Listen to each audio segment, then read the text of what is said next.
இந்த கவிதை உங்களுக்கு எந்த அளவுக்கு பிடிக்கும்லாம் தெரியலங்க. முதல்ல படிக்கும்போது எனக்குமே ஒரு மாதிரி நெருடலாக தான் இருந்துச்சு.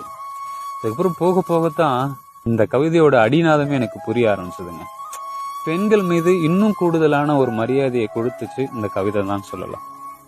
இந்த கவிதையை படிக்கிறேன், கேளுங்களேன்.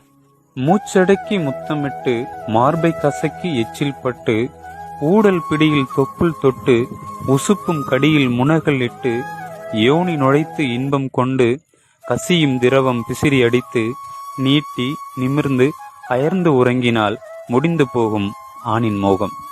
ஆனால் பெண் என்பவள் உன் உணர்வு கடியில் உதடு வலித்து முரட்டு பிடியில் மார்பு வலித்து உருட்டு அசைவில் வயிறு வலித்து சுமக்கும் கணத்தில் உடல் வலித்து உணரும் வலியை வெளியே சொல்லாமல் வேண்டும் நேரமெல்லாம் உடல் பசிக்கு விருந்தாகி உணரும் சலுகையாக பிள்ளை வலியும் பெறுகிறாளே, அவளுக்கு என்ன செய்ய இயலும் முன்னால்? வேறொன்றும் செய்யாதே, பெண்ணும் உயிரென்று மதி, உயிர் கொண்டு நேசி, உள்ளார்ந்து யாசி, பெண்மையை கையாளும் மென்மை உனக்கே புரிந்துவிடும். பெண் என்பவள் பூவானவள், அதை கசக்கி எறிந்து விடாதே, அதை நுகர்ந்து அரவணைத்துக்கொள்.